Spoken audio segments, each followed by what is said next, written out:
Human sa duha ka tuig nga pagpahuway sukad mamugna ang dog show dinhi sa Dakbayan sa San Carlos. Karon nga fiesta, masaksihan na usab ang mga abilidad sa mga iro.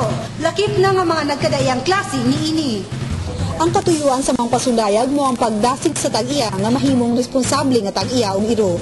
Tungod kay matud pa ni Dr. Rinal, may panultion nga nag-ingon, mahibawan kung usa ka sibilisado ang usa ka katilingban pinaagi sa pagtagad sa mga katawhan sa ilang mga binuhing iro. This show aims to promote responsible pet ownership, tsaka yung rabies awareness na rin para sa mga pet owners para ma-prevent din yung mga sakit na kagaya ng rabies, tsaka yung tamang pag-aalaga sa ating mga dogs.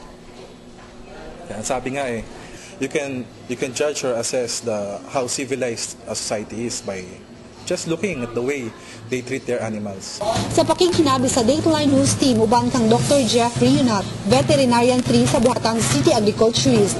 Siya nagpahibalo na ang magikinahanglan sa pag-abit sa mga pasundayag, maulamang ang pagparehistro sa ilang mga iro na i-appeal dito sa City Agriculturist Office. Kukun kaha, dito na mismo sa contest area sa San Julio Realty Grounds, kadili pa magsugod ang contest proper. Importante gayud nga ang tanan nga mga isalmot nga iro pulos gayud na bakunahan.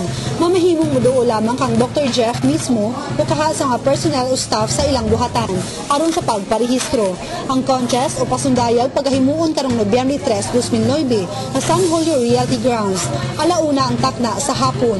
Kini nga contest abli alang sa tanan nga mahiligon nga nagbuhi og iro nga nagpuyo dinhi sa San Carlos ug mga kasilingan ng lungsod ug syudad. Okay, this coming November 3, 2009, the City Agriculture Office in cooperation with the Pinta Flores Foundation, we will be holding a dog show at the Agri-Fair area.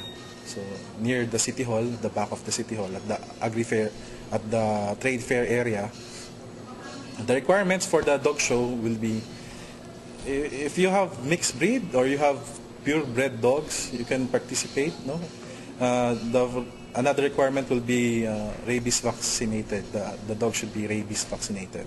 And there will be a registration fee of 100 pesos. And is the dog open or exclusive for the San Carlos? It's open. We have been inviting participants from Bacolod and other nearby towns to participate.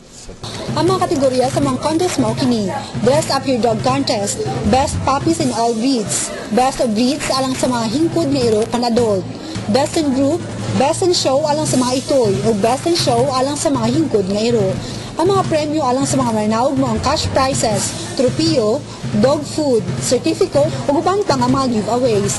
Hinumduman ang dog show sila sa San Carlos nagsugod niya atong tuig 2005 ug may padayon sa tuig 2006. May pahuway kini sa pagpasundayag niya atong 2007 ug 2008 tungod sa mga kakulian apan karon mibalik sa paghatag og kalingawan sa mga katawhan ilabi na gayud sa adlaw sa kapistahan. Sama sa naandam ang K9 Obedience Club, magpakita na usab sa mga abilidad sa ilang mga binuhing iro alang sa katapusang bahin sa pasundayag. I am inviting all of the dog owners, tsaka mga dog enthusiasts, tsaka mga breeders sa San Carlos mag-participate dun sa dog show this coming November 3, 1 p.m. to 4 p.m. sa Agri-Fair area sa San Julio Realty Grounds near the City Hall.